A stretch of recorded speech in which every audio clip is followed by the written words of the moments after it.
ब्रह्मा विष्णु महेश अजर अमर नहीं है। इनका भी आविर्भाव अर्थात जन्म तथा तिरोभाव अर्थात मृत्यु होती है। प्रमाण के लिए देखिए देवी भागवत महापुराण। ब्रह्मा, मैं, विष्णु और शिव, यह तुम्हारी प्रभाव से जन्मवान है। हम तो जन्मवान है, हमारा तो जन्म होता है और मरते हैं, नित्य नहीं है, हम अविनाशी नहीं है। फिर इंद्रादि दूसरे देवता नित्य किस प्रकार हो सकते हैं? कृपया अवश्य सुनिए जगत गुरु तत्वदर्शी संत रामपाल जी महाराज के अमृत वचन। उसने अपने मौलवी, मुल्ला, काजियों, बड़े बड़े संतों, साधुओं से भी संपर्क साधा।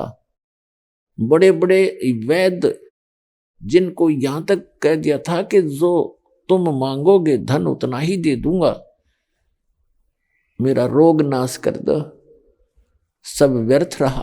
All in van. हिंदू संत, साधु, फकीरों से भी सारे जंतर मंत्र करवा लिए, ऑल इन वैन। तो पुण्यात्मा, जिस भी संत, क्योंकि मुसलमान भाई तो किस्मत मानते नहीं, प्रारब्ध बहुत नहीं मानते कि पूर्व जन्म के पाप होंगे तुम्हारे।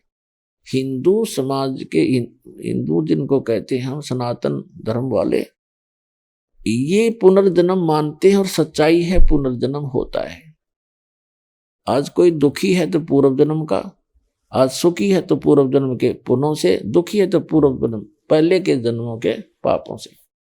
इसके साथ साथ जो मुसलमान भाइयों का जो इनकम्प्लीट ज्ञान है, वो अधूरा ज्ञान है कुरान शरीफ का, वो क्या बताते हैं कि पुनर्जन्म नहीं होता, एक बार जन्म गे। मनुष्य है तो मनुष्य, हर गधे कुत्ते हैं तो गधे कुत्ते, सुअर हैं, जो भी है वो बने रहेंगे, और फिर मरते जाएंगे मनुष्य। मनुष्यों की विशेष विधान है उनके पास।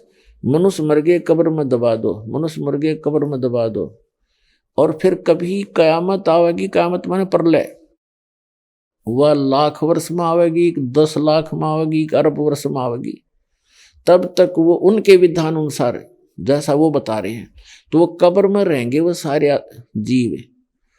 और जिन्होंने कुरान शरीफ के अनुसार दिया हुए ज्ञान के अनुसार साधना की है, वो चले जाएंगे जन्नत में। जब कयामत आवेगी सब कुछ नाश हो जाएगा, और फिर उन अल्लाह वो फिर उस कब्रों से निकाल लेगा, और जिन अच्छे काम कर रखे उनको जन्नत में, स्वर्ग में, और जिन गलत साधना की उनको नरक में। जन्नत में जानते पहले ब्रैन मट्टी हो लेगी, कब्र में फंसे रहेंगे और अरबों वर्षों तक। बताओ वो जीवन है कोई? ये विधान है। और फिर कहाँ जाएंगे? फिर बोला खत्म कहानी। वाह भाई, आए कहाँ से थे? जन्नत से। फिर यहाँ टिंडे लेना है जन्नत से, किस लिए आए? यही बता दो, यहाँ किस लिए आए? कहते हैं भगवान तुम्हारी परीक्षा लेने के लिए यहाँ भेजता है, जन्म देता है। परीक्षा क्या लेनी है बता? वहां बैठे हैं जन्नत में, उनकी क्या परीक्षा लेनी फिर वो? क्योंकि ये ज्ञान अधूरा है, इनकम्प्लीट नॉलेज है। वो खुद कहता है कि पूर्ण परमात्मा, कंप्लीट गॉड, उस बड़े भगवान अल्लाह कबीर की जानकारी कुरान शरीफ का ज्ञान दाता नहीं रखता, उसको तत्वदर्शी संतों से पूछने के लिए कहा।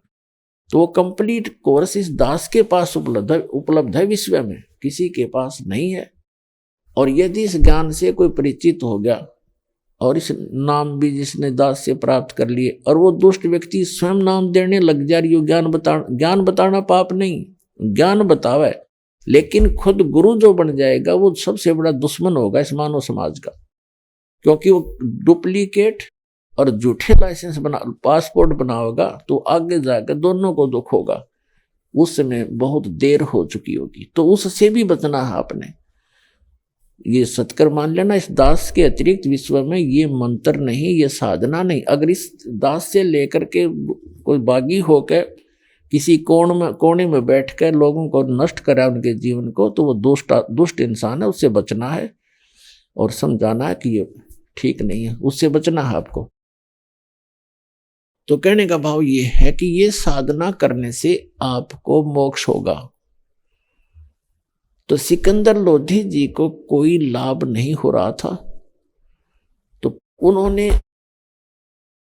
हिंदू धर्मों के जो व्यक्तियों से वो मिले, हिंदू धर्म के जो साधु संत फकीर थे जिनका बहुत बोलबाला था, उनसे भी उन्होंने इलाज करवाया। लेकिन उन्होंने लास्ट में ये कह दिया कि बादशाह जी, ये आपकी किस्मत में लिखा हुआ लेख है, ये तो आपने आजीवन भोगना पड़ेगा, इसका कोई विकल्प नहीं, कोई अल्टरनेट नहीं, इसका कोई समाधान नहीं। अब सब कुछ हो लिया, सब संत पंथ सब देख लिए, तो अपना उंगलियों पर दिन गिने था वो सिकंदर लोधी, और उस भयंकर पीड़ा से दुखी होकर के अपना जीवन जी रहा था। एक दिन किसी ने उनको संकेत किया कि काशी के अंदर एक महापुरुष रहते हैं जिनका नाम कबीर है, और यदि वो आप पर रजा कर दें तो आपका रोग नहीं रहेगा। अपने आत्मा कहते हैं मरता क्या नहीं करता। सिकंदर लोधी ने अपने सैनिकों से, मंत्रियों से सलाह ली, शेख तकी से सलाह ली, तो शेख तकी भी साथ चल पड़ा। सैकड़ों की, हजारों की संख्या में अंगरक्षक सैनिक उनके साथ चले। हाथी पर बैठकर, पहले पुराने समय में हाथी ही उनका विशेष वाहन राजाओं का होता था, क्योंकि हाथी पर ना ज्यादा झटके भी नहीं लगते हैं, बड़ा इजी वाहन मानते थे उस समय में। तो चल पड़े। हाथी के ऊपर एक कक्ष बना दिया जाता था हल्की सी लकड़ी का, गर्मी सर्दी वर्षा से बचने के लिए। तो राजा वहां पहुंचा, कहाँ? बनारस के अंदर, काशी के अंदर, जहां परमात्मा कबीर जी दुल्हा रूप में रहा करते थे, एक धानक की लीला करते थे। तो वहां काशी का जो नरेश था, काशी का राजा था वीरदेव सिंह बघेल, वो कबीर परमेश्वर जी की शक्ति से परिचित होकर के वो उनका शिष्य पहले ही बन चुका था। सिकंदर लोधी के आगमन की जानकारी जब वीरदेव सिंह बघेल काशी नरेश को हुई, क्योंकि वो एक छोटे राजा थे, नरेश थे, और जैसे अपने प्रधानमंत्री हों वो तो समझ लो सिकंदर लोधी, और मुख्यमंत्री यानी छोटे मंत्री हों स्टेट के, वो समझ लो वीर सिंह बघेल। प्रधानमंत्री के आगमन की खबर होने के बाद उसने खूब तैयारी की, उनके आगमन के स्वागत के लिए बहुत कुछ व्यवस्था की। सिकंदर लोधी के वहां पहुंचते ही सारा भोजन नाश्ता लगा दिया, पूरी मेज के ऊपर काजू किस्मत सेब संतरे जो भी हिंदू आहार करते हैं, हलवा पूरी सारा कुछ, कचौड़ी पकौड़ी बना कर रख दी। सिकंदर लोधी ने कहा कि वीर सिंह, मैं आपकी आओ भगत से, आपके आतिथ्य से मैं बहुत प्रसन्न हूँ, लेकिन मैं खा कुछ नहीं सकता। कारण क्या है ये सब बताया। मैं बहुत असाध्य रोग से दुखी हूँ, मैंने सब जगह ट्रीटमेंट करवा लिया, और मैंने सुना है यहाँ कोई कबीर नाम का संत रहता है, आप तो जानते होगे वो कैसा है, उसमें कोई सिद्धि भक्ति है कि नहीं, कैसी करामात है उसमें। तो वीरदेव सिंह बघेल की आंखों में आंसू आ गए और कहा कि राजन, अब आप सही स्थान पर आ गए हो, आपका रोग नहीं रहेगा, जब कृपा कर दी तो, मेहर कर दी तो आपके ऊपर। अब सिकंदर लोधी को समझो अंधेरे में एक किरण दिखाई दी अपने रोग नाश होने की। सिकंदर लोधी ने कहा कि वीर सिंह, मैं बहुत दुखी हूं, उसको जल्दी बुला कर लाओ, महात्मा को, संत को, वैद्य को। अब वीर सिंह जो है वो एक छोटा राजा था और वो ओवरऑल भारत का कंट्रोलर था। अब उसको ना भी नहीं कर सकता, उसके आगे ज्यादा विवेचन भी नहीं कर सकता। फिर भी उसने एक तरकीब से बात कही कि राजन, जो आपका हुक्म सिरोधार्य है, जैसा आप कहोगे वही होगा, लेकिन हमने सुना है कि साधु संतों को बाई ऑर्डर नहीं बुलाना चाहिए। और वो आ भी गए, हम बुला भी लाएंगे, और उन्होंने रजा नहीं बख्शी तो बात वहीं की वहीं रही, वहां चलना चाहिए। सिकंदर ने कहा ठीक है, बिल्कुल सही बात कही आपने, अब उनको नहीं बुलाना, मैं चलता हूं। शाम के समय कबीर परमेश्वर जी अपने एक परंपरा बनाए रखने के लिए गुरु बना रखे थे स्वामी रामानंद ब्राह्मण। स्वामी रामानंद जी तो बड़े विद्वान माने जाते थे वेदों, गीता और पुराणों के, और उन्होंने 1400 ऋषि ब्राह्मण अपने प्रवक्ता बना रखे थे। 1400 उनके द्वारा बताए गए ज्ञान से वो आगे प्रचार करते थे और ब्राह्मण थे। तो परमात्मा कबीर जी ने उनके ऊपर रजा बख्शी थी, उनसे वार्ता की थी, उनको ज्ञान समझाया था, और फिर सतलोक दिखाया था उस प्यारी आत्मा को। सतलोक जहां पर रियल गॉड रहता है, ट्रू गॉड जो सच्चा भगवान रहता है, सत्य साहेब, सच्चा गॉड रहता है, वहां से फिर वापस छोड़ा था। उसके बाद रामानंद जी का भ्रम मिट गया था और कहा था कि तुम साहेब, तुम संत हो, तुम सतगुरु, तुम हंस, और रामानंद कहे तेरे रूप बिना और न दूजा अंश। दोहू ठौर है एक तू भया एक से दो, गरीबदास हम कारणे आए हो मगदो। गरीबदास जी का नाम इसलिए आता है कि गरीबदास जी को परमात्मा ने दिव्य दृष्टि दी थी कबीर साहब ने, और ये सारी वाणी जैसे तुलसीदास जी ने रामायण की कथा दोबारा अपने शब्दों में बोल दी सच्चाई, ऐसे गरीबदास जी ने उस दिव्य दृष्टि से उस समय की घटी हुई घटनाओं को अपने शब्दों में बोला, इसलिए उनका नाम साथ है। तो उसके बाद रामानंद जी ने उनके चरणों में शीश रख दिया, एक धानक के चरणों में ब्राह्मण ने, जुलाहे के अछूत के चरणों में आज से 600 वर्ष पहले छुआ छात चरम सीमा पर थी। ब्राह्मण लोग तो छोटी जाति वालों का कपड़ा भी नहीं छूने दिया करते थे, हाथ भी नहीं लगाने देते थे। और वो 104 साल का महात्मा और 5 वर्ष के बालक के रूप में परमात्मा विराजमान थे, जो सचखंड दिखा के लाए और चरणों में गिर गए, मत्था टेक दिया। न बोले तुम स्वामी में बाल बुद्धि, मेरा कर्म भ्रम किया नाश, और गरीबदास निज ब्रह्म तो मेरा हो गया दृढ़ विश्वास।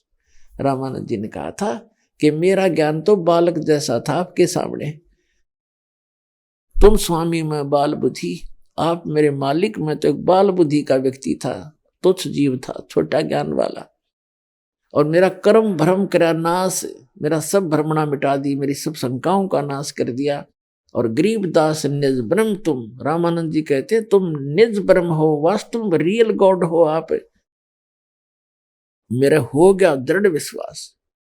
तब परमात्मा ने कहा था रामानंद जी को, सारी सतीथि से परिचित कराया कि पिछली पीढ़ी तक इस भक्ति और इस सारी परंपरा को मेंटेन करके रखना हमने, इसलिए आप मेरे गुरु बने रहो, और मैं जो साधना आपको बताऊं करते रहना, कल्याण होगा आपका। तो रामानंद जी बहुत शर्मिंदा हो गए कि मैं भगवान का गुरु बनूं, क्योंकि वो देख चुके थे। तो परमात्मा ने कहा ये मेरा आदेश मान ले तुम, नहीं तो भट्ठा बैठ जाएगा, मेरी सारे मिशन का नाश हो जाएगा। जैसी राधा स्वामी पंथ है, इनके मुखिया का कोई गुरु नहीं, शिवदयाल जी का, और जिस कारण से वो भूत बन गया। जब तक उस पुण्यात्मा के पुण्य चले तो वो परम धनी को आ गया, और जब पुण्य नष्ट हो गए और फिर भूत बनकर अपनी शिष्या बुक्की में बोल रहा है, बैठ गया भट्ठा कति, और उसको परम धनी मानकर करोड़ों व्यक्ति उसके पीछे लग गए। उनका भी जीवन नाश होगा उसी की तरह। उन साधनाओं को करते करते शिवदयाल जी हेड ऑफ द डिपार्टमेंट भूत बन गया, तो साधकों का क्या होगा, अंडरस्टूड है। तो पुण्यात्माओं, अगर कबीर परमात्मा ने उस समय गुरु ना बनाए होता रामानंद जी को, तो आज ये काल का दाव लगा रहता, और ये काल के दूत ये कहते और ये भोली आत्मा फंसे रह जाते कि कबीर साहब ने कौन सा गुरु बनाया था, वो भी तो परम धनी थे। कबीर साहब इन फैक्ट परम धनी है, वास्तव में परम धनी है, लेकिन उस परम धनी ने भी उस मर्यादा को बनाए रखने के लिए गुरु बनाया, इसलिए कि आने वाले समय में कलयुग के अंदर इन काल के दूतों का दाव ना लग जा और मेरे बच्चों को फिर से ना ये मिसगाइड करके यही रख दे। तो इसलिए रामानंद जी को सख्त हिदायत देनी पड़ी, तो परमात्मा ने कि मैं जो कहूँ तेने मानना पड़ेगा। तब रामानंद जी ने आंखों में आंसू भर के जो आपकी आज्ञा होगी वो करूंगा, लेकिन आत्मा नहीं मान रही मेरी, पर आपकी आज्ञा सिरोधार्य होगी। वो बेसिक गुरु रूप में, जनता के रूप में थे, लेकिन रामानंद की आत्मा कैसे मान ले। उसने एक संत, वो तो भगवान देख चुके थे, तुम साहेब तुम संत हो, तुम सतगुरु तुम हंस, और गरीबदास तेरे रूप बिना और नहीं दूजा अंश, और कोई है ही नहीं संसार में आपके बिना। रामानंद जी के पास परमात्मा नित्य जाया करते थे, उनके आश्रम में ब्राह्मण के। उससे पहले ब्राह्मण जो रामानंद जी था, वो ब्राह्मणों को ही शिष्य बनाता था, अन्य किसी को दीक्षा नहीं देता था, किसी भी जाति वालों को। जंतर मंतर बता देता था, न्यू कर लो, ऐसे बोल दो, 5 रुपये का वैसे कर दो, वो बता देता था, लेकिन शिष्य नहीं बनाता था। उसके बाद परमात्मा की शरण के कृपा के बाद कबीर साहब ने उसका जो सारा शंका मिटा दी। उसके बाद रविदास जी चमार जाति से, उनके शिष्य हुए रामानंद जी के, और भी बहुत से, जैसे पीपा दास एक राजा हुए हैं राजस्थान के, वो भी उनके शिष्य हुए। तो कहने का भाव ये कि शाम के समय प्रतिदिन आरती में शामिल होने के लिए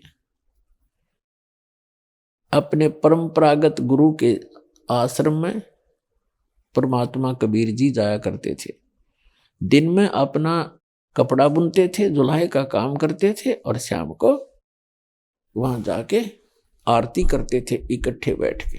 वीरदेव सिंह बघेल जो थे काशी नरेश, उनको पता था कि ये समय उनका रामानंद जी के आश्रम में आने का है, तो सीधे रामानंद जी के आश्रम की ओर चल पड़े राजा को साथ लेकर। रामानंद जी के आश्रम के द्वार के ऊपर एक द्वारपाल खड़े थे, सेवक बैठे थे वहां। वीर सिंह को वो जानते थे कि राजा आ गए हैं, और वीर सिंह को ये पता था कि रामानंद जी जो हैं ये मुसलमानों से नफरत बहुत करते हैं, और सिकंदर लोधी उनके साथ मुसलमान राजा थे। तो समझदारी का कसे काम लिया वीर सिंह ने।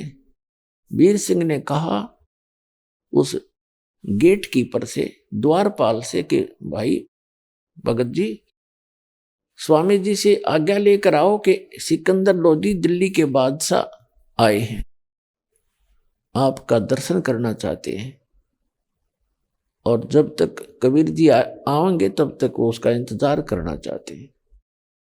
अब वो द्वारपाल अंदर गया। द्वारपाल अंदर, बाग बगीचा था ही ऐसे, थोड़ी सी साइड में रामानंद जी आसन पर बैठे थे। वहीं शाम का समय, गर्मी का मौसम, वृक्षों के नीचे उनका आसन लगा रखा था।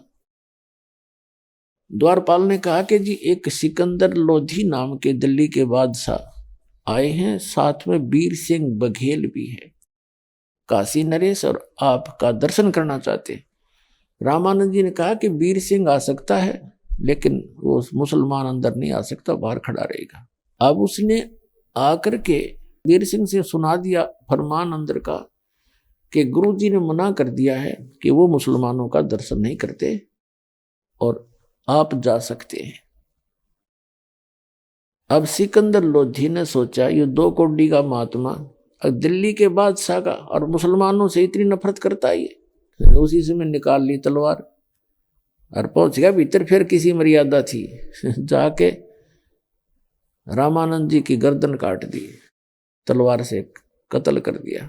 अब धड़ कहीं गिरा, अब सिर कहीं गिरा उसका जाके। अब सिकंदर लोधी वापस चल पड़ा कि चल वीर सिंह, आया था समाधान करवाने, ये तो पाप और हो गया, देख मेरे सारे काम उल्टे।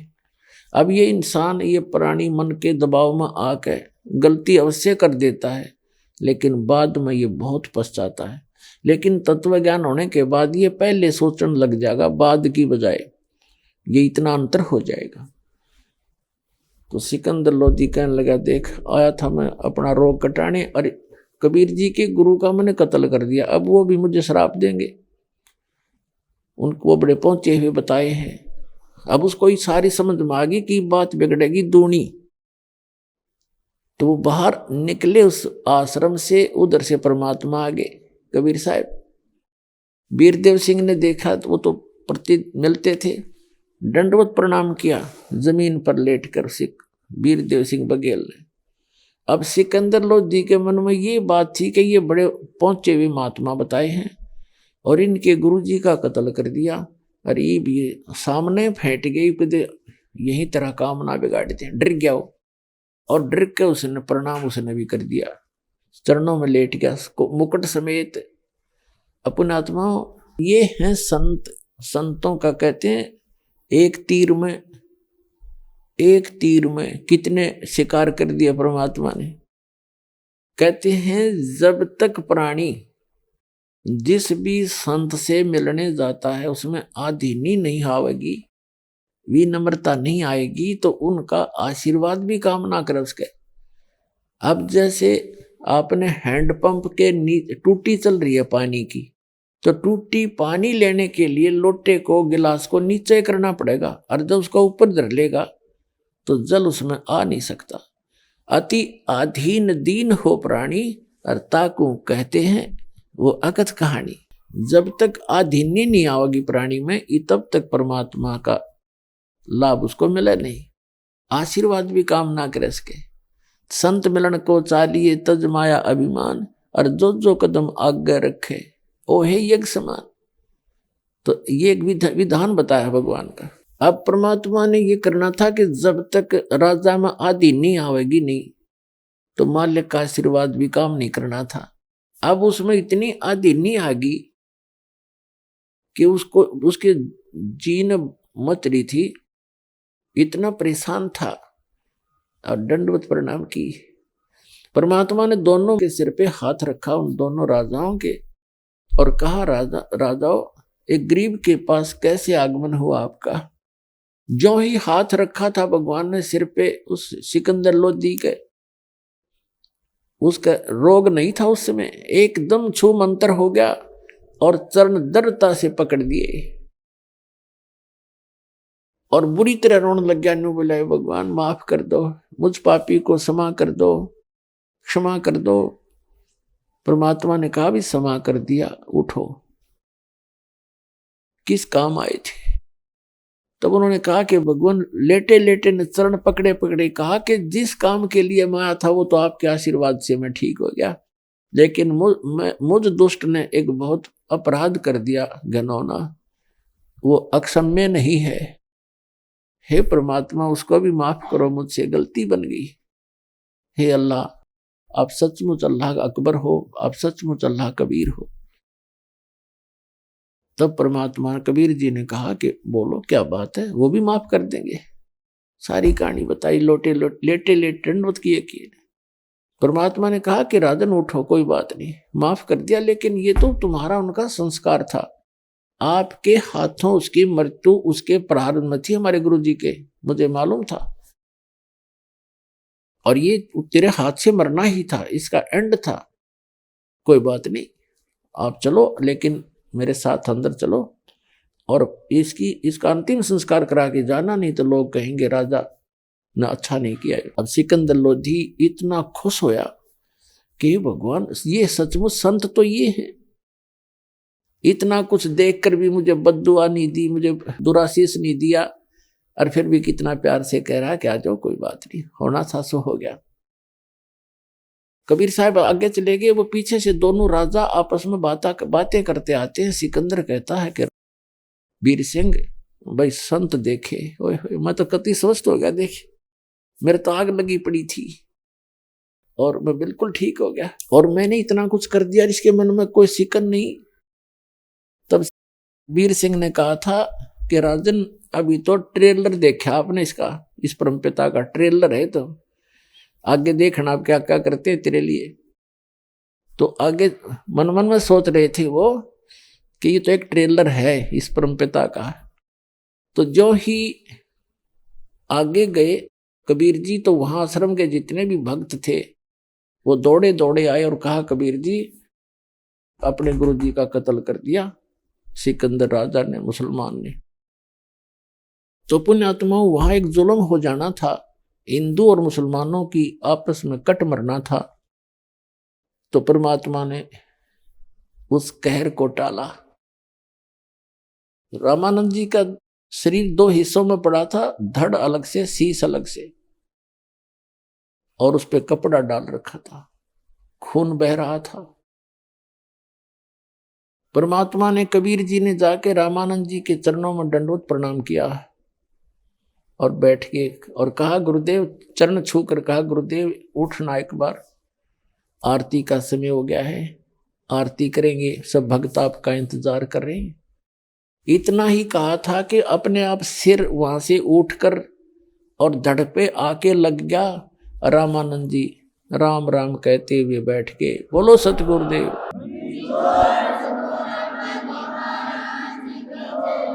अब रामानंद जी सामने बैठा तो सामने सिकंदर लोधी खड़ा था। उसको देखकर फिर उसके मन में फिर माथे पर चौड़ी गिर गई, तेवर चढ़ गए। तब परमात्मा कबीर जी ने लगभग 1.5 घंटा प्रवचन किए। रामानंद जी ने फिर, वो मालिक ने उसका बुद्धि बदली और रामानंद जी ने क्या देखा कि उसकी गर्दन कटने के बाद उसके शरीर से निकली हुआ रक्त, एक धारा रक्त की थी, एक धारा दूध की निकली थी उसके शरीर से। तब कबीर परमेश्वर से रामानंद जी ने पूछा कि हे भगवान, मेरे शरीर से दूध और आधे में से रक्त क्यों निकला, इसका कारण बताइए। तब परमात्मा ने कहा कि हे गुरुदेव, जब तक इंसान के अंदर राग, द्वेष, ईर्षा है, वो मोक्ष प्राप्त नहीं कर सकता। पहले आप नफरत करते थे, ब्राह्मण के अतिरिक्त अन्य किसी को दीक्षा नहीं देते थे और ना ही उनको अच्छा समझते थे, उनको अपने से तुम हे समझते थे, निकम्मा समझते थे। लेकिन आपने वो तो दया बख्श दी, आप सभी को उपदेश देने लगे, दीक्षा देने लगे। आपने हिंदू समाज के सभी अछूतों को भी साथ ले लिया।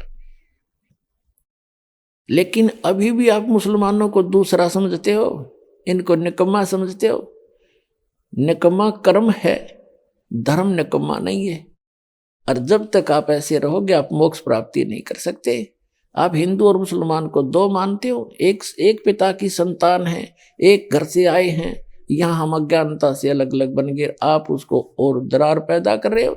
संतों का काम मिटाना होता है, उसको चौड़ा करना नहीं होता।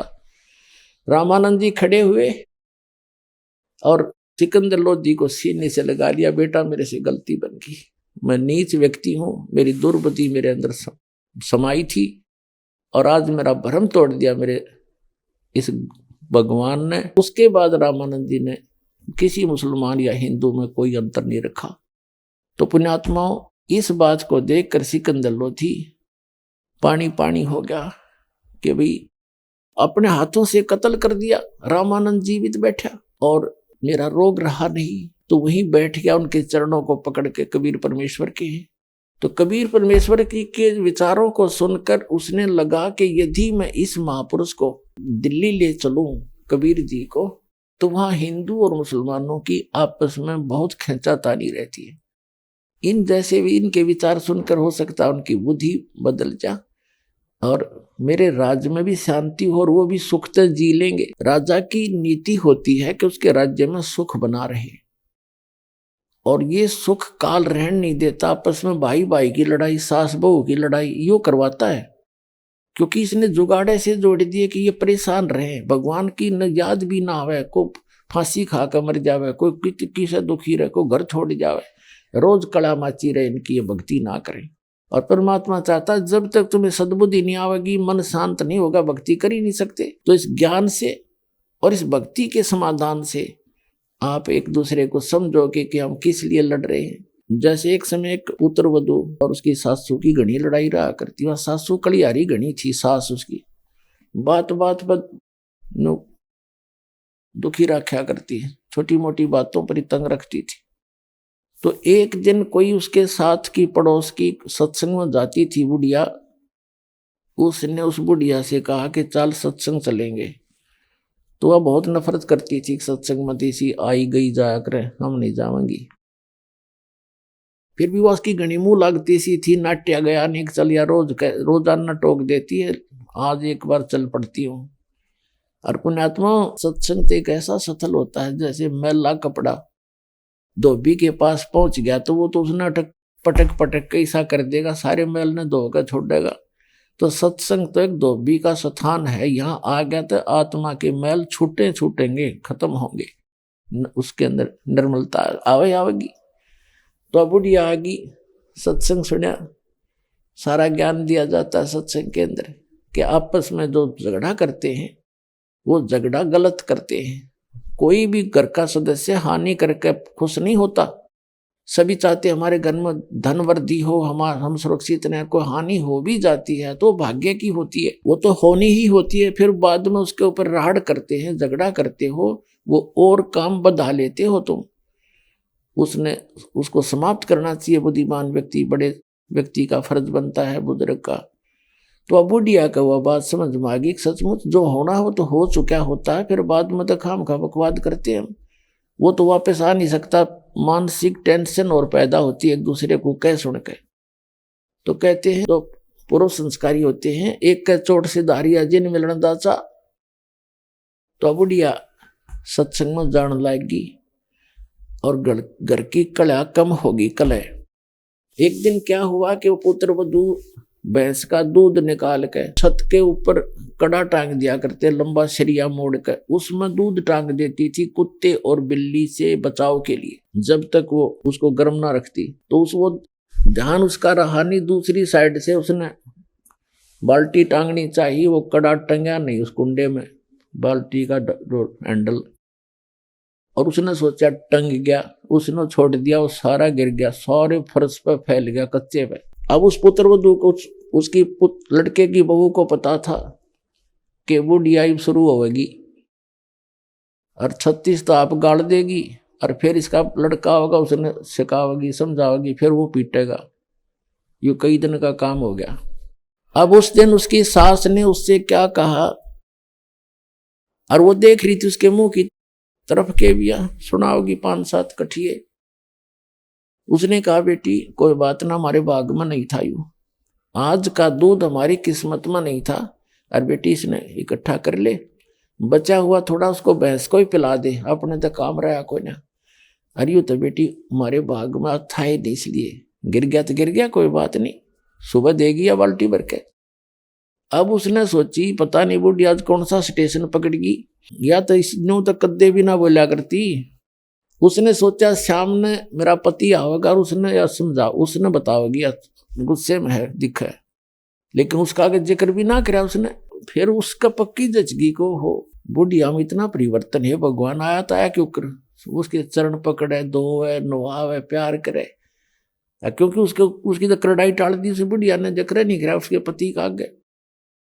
तो वो कितना प्रेम बन गया उनमें। फिर उसने कहा बेटी तू भी सत्संग में चला कर। तो पुण्यात्माओं इस प्रकार है, जो नुकसान होना है वो तो हो चुका होता है, फिर वो उसको धमका रहा है, उसने खुरका रहा है, तूने नौ कर दिया, ऐसे कर दिया, वो काम का एक बकवाद है। जो होना था हो गया, आगे सावधानी बरते, इतनी सी बात होती, कोई बात ना जो हो। लेकिन अब वो राजा चाहता था कि एक बार ये ऐसा ज्ञान दे रहे हैं कि हिंदू और मुसलमान तुम दो मानते हो, है भले पुरुषो, उस परमात्मा के घर से आए हो, तुम एक हो, और परमात्मा पाने के लिए तुम अलग अलग बटे हो।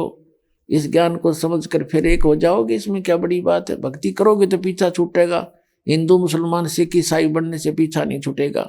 जो सच साधना करेगा, चाहे हिंदू करो, चाहे मुसलमान, सिख करो, चाहे ईसाई, उसका कल्याण होगा, नहीं तो नहीं होगा। और वो साधना परमात्मा लेकर आए थे, वो ही आकर बताते हैं आज इस कलयुग में ये समय है, वो निर्धारित समय है कलयुग का, बिजली पीढ़ी का।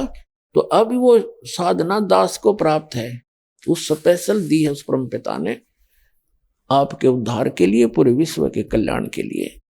आप इसको गहराई से समझो, सदग्रंथों से मेल करो, उन महापुरुषों के बताए साधना से मेल करो, और जिन महापुरुषों ने परमात्मा पाया उनसे मिलाकर देख लो, फिर 2 मिनट में समझ में आ जाएगा। फिर तो भक्ति करनी शेष रह जाएगी। अभी तक तो हमारे बीच में ये बहुत बाधाएं पैदा कर रखी इन संतों ने, नकलियों ने, हमें अलग अलग बांट कर। कोई कहता ये साधना ठीक है, वो कहता नहीं ये ठीक है, मुझे इससे लाभ हो गया। वो लाभ तो उसको हुआ था किसी अपने संस्कार से, और नाम कर दिया उस साधना। उस साधना से तो हो ही नहीं सकता, क्योंकि वो शास्त्र अनुकूल नहीं है।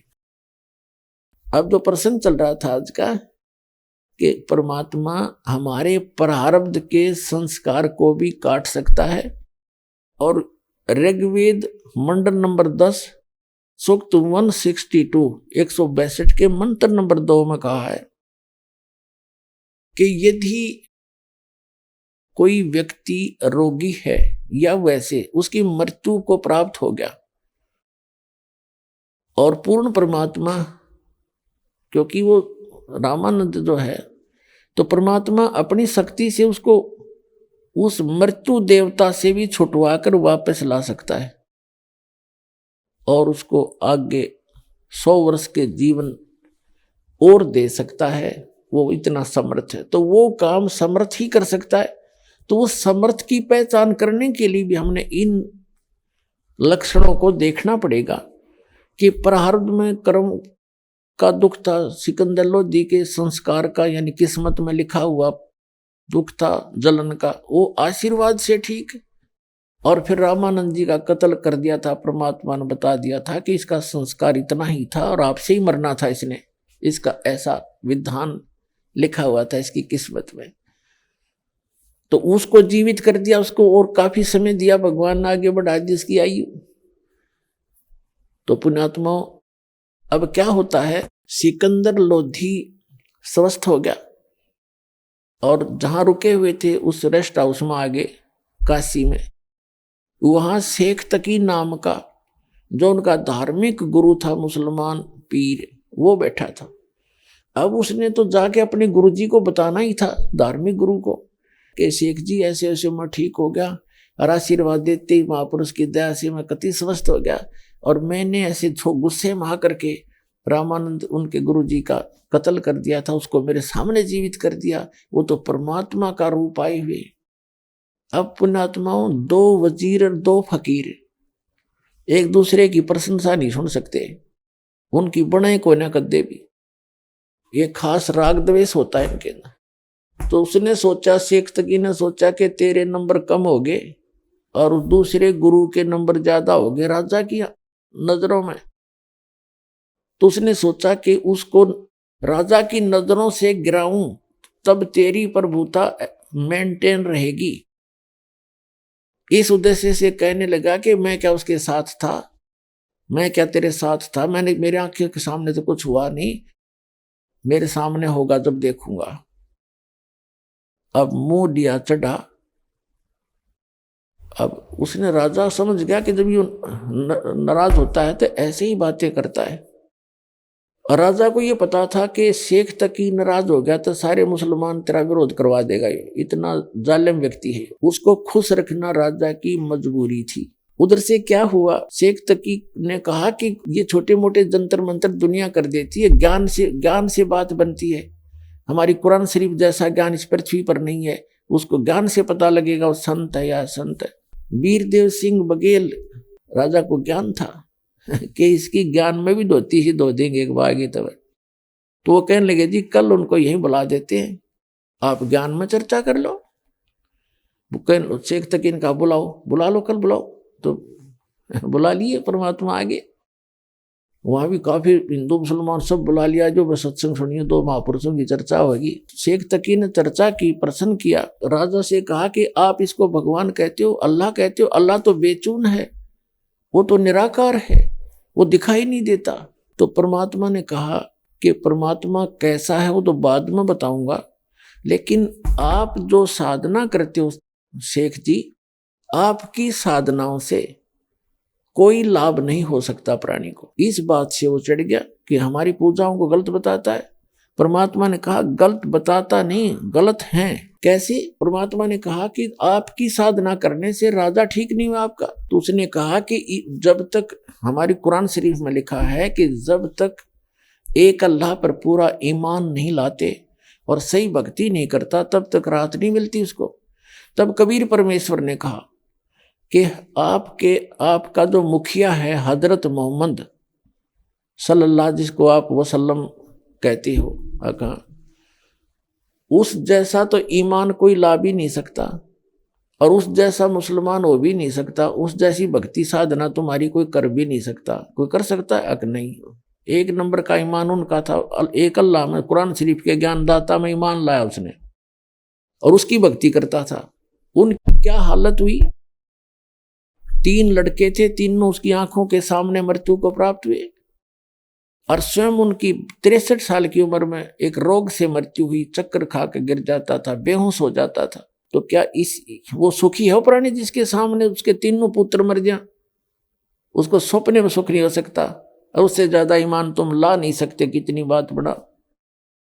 अब शेख तकी का मुंह इतना सा हो गया, क्योंकि सच्चाई के सामने, और सब ने मुसलमान थे वो भी इस बात से चौकन्ने हुए कि सचमुच जो कह रहे महात्मा जी सही कह रहे, 100 की 100 कह रहे हैं, 100% हमारे। ये तो हम रोज सुना करते कथाएं कि तीनों पुत्र मर गए, और ऐसे महापुरुष के जो दिन रात भगवान के अतिरिक्त दूसरी बात नहीं करता था, तो अन्य का क्या होगा? समझदार को संकेत बहुत होता है।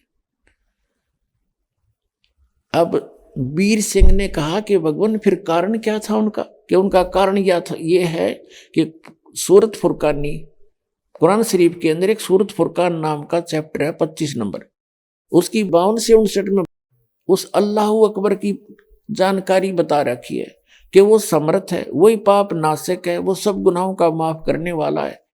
उसी ने 6 दिन में सृष्टि रची, 7वें दिन तख्त पर जा बैठा। उसकी खबर किसी बाखबर से पूछो, कुरान शरीफ का ज्ञान दाता जानता नहीं।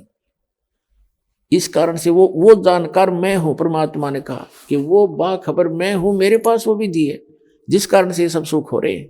वो तो परमात्मा थे, अपने आप को छुपा के कह रहे थे। बार बार यूं कहे कि ये अल्लाह कबीर मैं ही हूं, तो कतिये नहीं माने।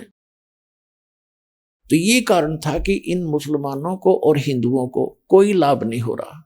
कबीर साहब ये कहा करते, 2 साधना मैं बताऊंगा, सबको लाभ होगा।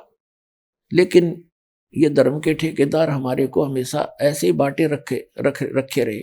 अपनात्माओं आपने समझना पड़ेगा, ये ठेकेदार तो अभी टांग अड़ाने की कोशिश करेंगे, ये हितैषी नहीं आपके। इन्होंने तो केवल अपना उल्लू सीधा करने का मतलब है, बाढ़ में जाओ जनता। लेकिन आप अपने सदग्रंथों को समझो, दास सामने कर रहा, रूबरू कर रहा, दिखा रहा आपको, इनको पढ़ो दोबारा। कोई त्रुटि है तुम दास से बताओ कि आपने गलत बोल दिया। विश्व का कोई भी संत एक शब्द कह दे, दास ने एक शब्द गलत बोला उनके विषय में, तो संताई छोड़ दूंगा उस दिन में।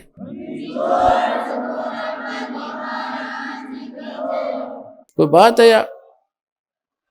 और वो सारी झूठ बोले, उनके पास एक भी सत्य नहीं है, दुनिया को भ्रमित किए बैठे। शेख तकी नहीं माना। अब परमात्मा ने कथा सुनाई निराकार साकार के ऊपर, ये दास बताएगा परमात्मा की लीला को। एक शेख फरीद नाम के मुसलमान थे, और उन्होंने एक घर छोड़ दिया बचपन में परमात्मा पाने के लिए। एक फक्कड़ फकीर थे, और वहां वो उनके आश्रम में रहने लग गए। और वो फकीर इतना वहां प्रसिद्ध था कि उसके पास सिद्धियां बहुत हैं। वहां क्या था कि आश्रम के अंदर 10-12 भक्त रहते थे उस संत के शिष्य। तो उन्होंने आपस में एक एक दिन बांट रखा था। वो आश्रम का जो संत था वो हुक्का पिया करता। मुसलमानों में वैसे वो मांस नहीं खाता था, हुक्का पीता था। तो हुक्का खाना खाने के बाद उसका शाम को या दोपहर को जब भी खाता था, हुक्का कंपलसरी होता था। तो उन्होंने सब ने अपना काम बांट रखा था। और शेख फरीद तो घर छोड़कर निकला ही नहीं था, मतलब अल्लाह चाहिए, भगवान चाहिए।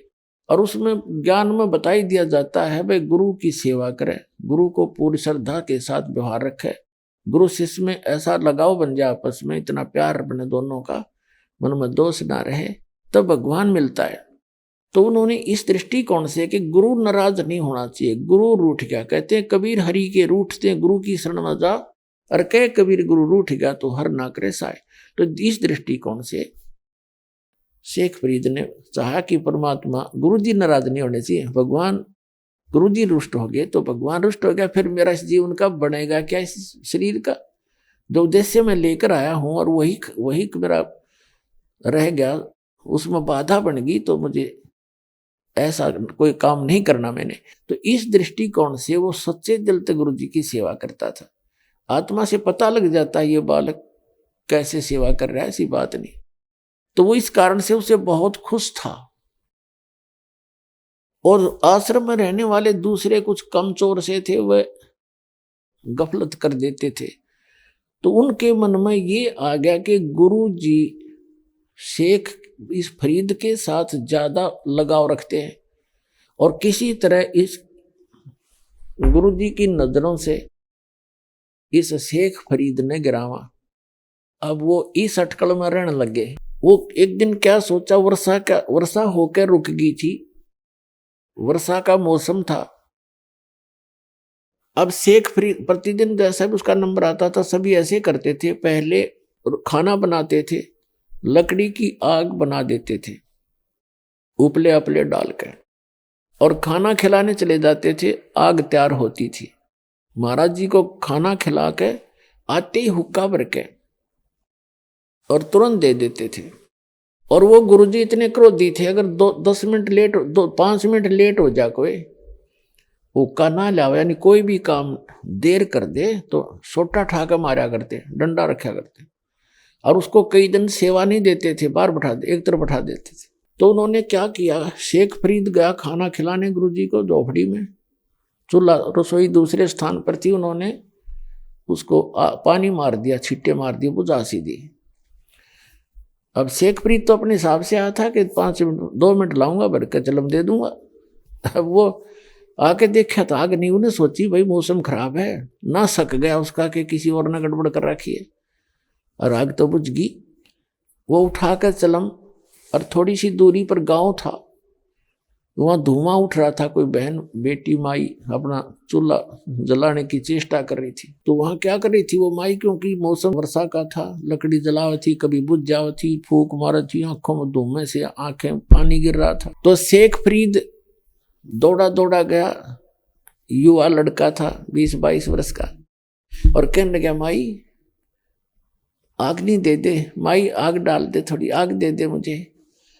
और माई हो रही थी दुखी धुएं में, वो नु बोली देख के, नु बोली आग नहीं ना मिलती, आंख फुटवानी पड़े आग के लिए। तो उसने चिमटा देगा आंख में, उस संत ने, शेख फरीद ने अपनी आंख निकाल के दे दी। अगले माई आंख ले फोड़ दी मैंने, अरीब तो आग दे दे। वह माई डर गई, भक्तन तक कही थी स्वाभाविक, संत ने तो साची कर दी। और इसका गुरुजी तो बड़ा पहुंचा हुआ संत है, तेरी कदे सारा काम ना बिगाड़ दे। उसने सारी आग निकाल दी चूल्हे में, अकेले ले महाराज जी। वह दरकस सारे आग ने भरकर तो चल पड़ा, भाग्या गया फिर फटाफट। अब उस संत ने एक आवाज लगाई, जब वो 2-3 किले दूर था, पहली आवाज लगाई, अरे फरीद कहाँ मर गया तू? आ गया गुरुजी, आ गया गुरुजी। दूसरी आवाज लगाई, जब रख की तू मर गया था, इतनी देर लगा दी। बस यही था गुरुजी, देर होगी, थोड़ी सी आग खराब सी होगी थी, मौसम खराब है ना।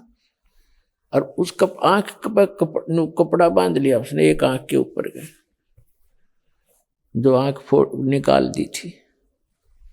अंधेरे का मौसम था, गुरुजी ने कहा के लाग गया क्या? कुछ दया आपकी महाराज, के लागे था आप कह रहे थे। और रोका भर दिया, और बूढ़ा तो पी कर सो गया संत तय। अब वो सारी रात बेचैनी में रहा बेचारा, आंख फूट रही उसकी, कोई बात नहीं, जैसे तैसे। उसका उद्देश्य यह था कि गुरुजी नाराज ना होना चाहिए, आंख ने के गाड़ दूंगा, जब मालिक रूस गया था। अब कहते हैं देखो कितना सेक्रीफाइस भी कर रहा था, और कित कर रहा था वो महापुरुष, किसके सामने, वहां कुछ था ही नहीं। अब उस माई ने नींद आई नहीं सारी रात, क्योंकि रात होगी, मैं जाऊंगी तो महात्मा धमका देगा, तो रात ना आई कैसे यहाँ पर, और शराब दे देगा। तो सुबह वक्त से उठ, दिन निकलते ही पहुंच गई, और कहे महाराज जी मेरे से गलती होगी, माफ कर दो। महाराज जी उठा, कहने लगा क्या बात है माई, क्या बात है? क्या आपके बच्चे ला गया था, और मैं धुएं में दुखी हो रही थी, वर्षा का मौसम था, लकड़ी गिल्ली थी, मैंने खूब कोशिश कर रखी थी आग बनाने की, आपका चिल्ला गया। मैंने तो मजाक कर रहा था महाराज जी। उसने आंखें काट के धर दी, बर्तन के कापण पर धर के लेगी उसने, ढक्कन पे, मटके के ढक्कन है ना, कापण बोले, ये आंख काट के धर दिया। आपके बच्चे ने, मेरी गलती कती नहीं। उसने सोची अब कदे शराब ना दे दे। तब उसने बुला कर, शेख इधर आ भाई फरीद। कहाँ जी,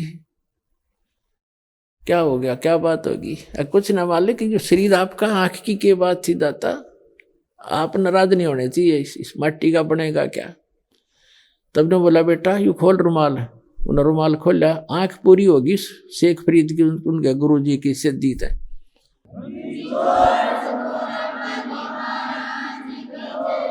पुण्यात्माओं, इतनी सिद्धि युक्त प्राणी संत आसपास उसका खूब बोलबाला हो गया इस बात से। माई ने जब आंखें देखी, सारी कहानी बताई, सारे गांव में चर्चा होगी और तरह। वे ऐसा महापुरुष नहीं देखा, अपने चेले की आंख भी ठीक कर दी, स्वस्थ हो गया। लेकिन वो आंख थोड़ी छोटी बन गई, ये प्रमाण देने के लिए कोई संत ने इसको ठीक कर दिया। अपने आत्मा इसका रिजल्ट देखना क्या है। इस कथा जो दास सुनाने जा रहे हैं आपको, सारे भ्रम मिट जाएंगे आपके। अब कुछ दिनों के बाद क्या होता है, संत जी की मृत्यु होगी, उस फकीर की, आश्रम वाले की। और वो चेले इस सब अच्छे चिंतित थे। एक शेख फरीद से महात्मा ज्यादा प्यार करते हैं, कहीं इसको प्रधान ना बना जाए आश्रम का। लेकिन साधु संत भक्ति के लिए निकलते हैं, इन आश्रमों के लिए नहीं। कुछ दिनों के बाद उसने उस आश्रम को त्याग दिया। उनके गुरुजी ने क्या बता रखा था कि बेटा ज्यादा से ज्यादा तप करो, और तपस्या ज्यादा करने से जितना शरीर को कष्ट दोगे उतना भगवान आपको मिलेगा और दर्शन देगा। अब देखो कमाल की बात है, सबके साथ ऐसे कर रखा काल ने। आप किसी हिंदू यानी सनातन धर्म के व्यक्ति ने पूछ कर देख लो भगवान कैसा है, कहते निराकार है। और किसी ईसाई को पूछ कर देख लो कैसा है गॉड, गॉड इज फॉर्मलेस, भगवान निराकार है। किसी मुसलमान भक्त ने पूछ लो, वो कहेगा भगवान बेचून है, निराकार है। शेख फरीद ने सोचा गुरुजी का आदेश है, वे जितना गणा तप करेंगे भगवान मिलेगा। तो उन्होंने कहते हैं 12 वर्ष में 1.25 मन यानी 50 किलो अन्न खाया। 12 वर्ष, एक वर्ष में 365 दिन, और 12 वर्ष उस 12 से गुणा कर लो, और एक दिन की एवरेज निकाल कर देख लो 50 किलो कितने दाने, कितने दानों का आटा इससे आता है। 10 ग्राम नहीं आओ एक दिन में। इतना आहार किया उसने कुल 12 वर्ष में, और तपस्या करी। शरीर कति सूख का कांटा हो गया, अस्थि पिंजर शेष रह गया। और कुएं में लटका करते थे, और कष्ट देने के लिए ऊपर पैर बांध लेते थे। वृक्ष के टहनी कर नीचे कुआं था, उस वृक्ष के रस्सा बांध कर नीचे चले जाते थे, और बाहर आते थे, थोड़ा बहुत आहार करते थे, फिर लटक जाते थे। एक दिन कौवे वो आकर लेट गया, ज्यादा थके हुए थे ऐसे, और कौवे ने सोचा आदमी मर गया, आकर बैठ गया। उसके सारे शरीर पर घूमे फिरे, उसमें कितना मांस दिखा नहीं, अस्थि पिंजर कति शेष खाल में लिपटा हुआ। माथे भागा बैठ गए कि आंख खाएंगे ये, इनमें कुछ है मांस थोड़ा सा। तब शेख फरीद ने कहा कि भाई कौव्यो, मेरी आंख ना खाइयो, मेरे शरीर पर कहीं मांस हो तुम वैसे खा लो, मुझे मेरी आंख छोड़ दो, मुझे परमात्मा के दर्शन करने हैं। आंख खराब कर दोगे तो मैं भगवान के दर्शन नहीं कर पाऊंगा। तो वो जब बोला तो कौवे उठ गए कि तो जीव है, जीवित है व्यक्ति।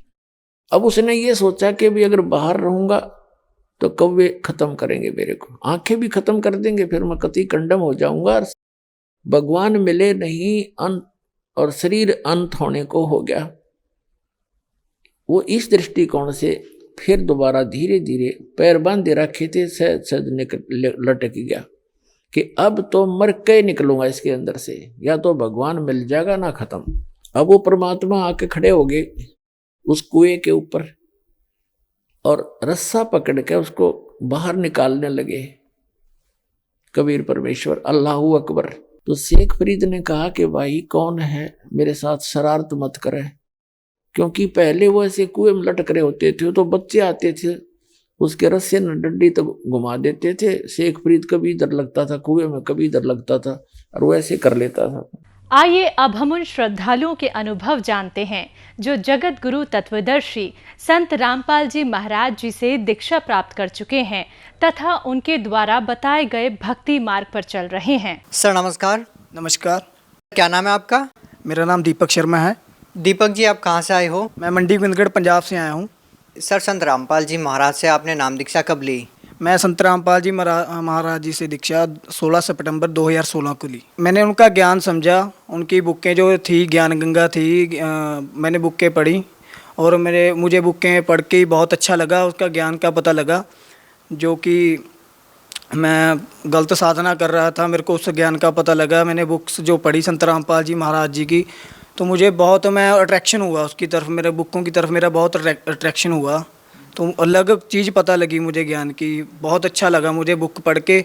उसके बाद मैंने 3 महीना फिर मैंने सत्संग सुने गुरु जी के और बुक्स पढ़ी, और जो भगत थे हमारे मंडी बिंदगढ़ में, तो उनसे मैंने चर्चा की, तो मुझे ज्ञान का बहुत ज़्यादा पता लगा, मुझे बहुत अच्छा लगा। उनमें भक्तों के अनुभव भी हैं बहुत, और लाभ भी बताए गए हैं। तो जी जो करते थे भक्ति देवी देवताओं की, शिव जी की जो भी भक्ति करते थे वो भी उनकी भक्ति करते थे। मैं भी शिव जी की बहुत भक्ति करता था, पर मुझे कोई लाभ नहीं होता था। मैं रात को 1:30 बजे तक मंदिरों की सफाइयाँ करता था, उन सेवा में लगा रहता था। अभी मैं मंदिर को साफ़ करके रखना, सुबह 4 बजे, रात को 1:30 बजे घर पे जाना, सुबह 3 बजे फिर मैं नलास जाता था। शिव जी को मानता था ना मैं, सुबह 3 बजे जाता था उठ के, रात को 1:30 बजे तक मंदिरों की सफाई करते रहना। मैंने बहुत कुछ किया, पर मेरे को लाभ नहीं हुआ। मेरी मम्मी की सांस की प्रॉब्लम नहीं ठीक हो रही थी, मेरे को वो भी टेंशन थी, क्योंकि रात को जाग के हम काटते थे।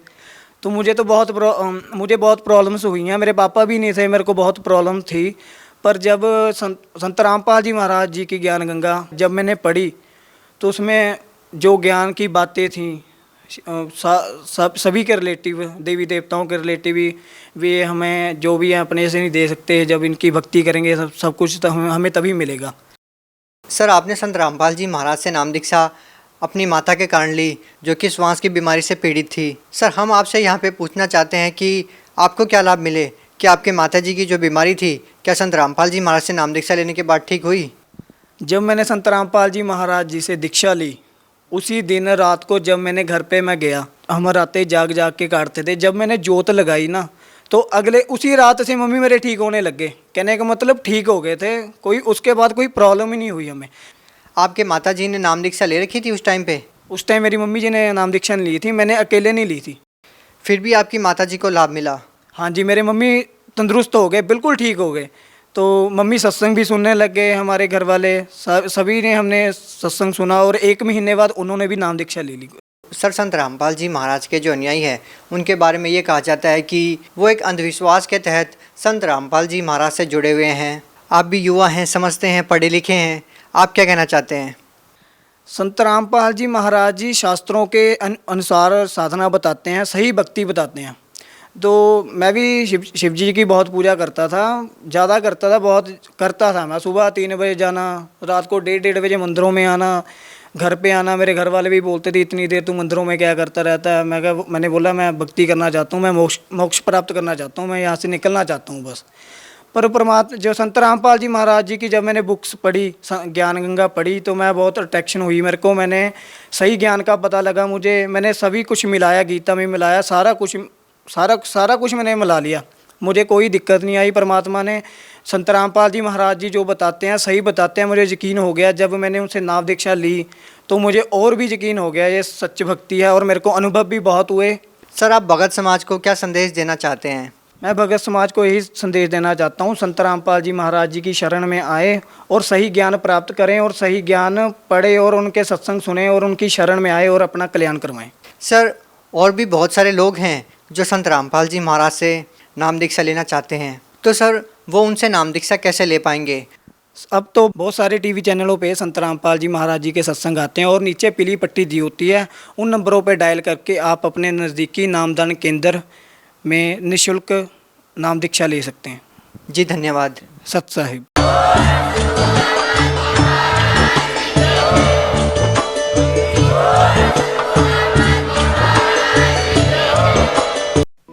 आप सुन रहे थे जगत गुरु तत्वदर्शी संत रामपाल जी महाराज के मंगल प्रवचन। अधिक जानकारी के लिए संपर्क करें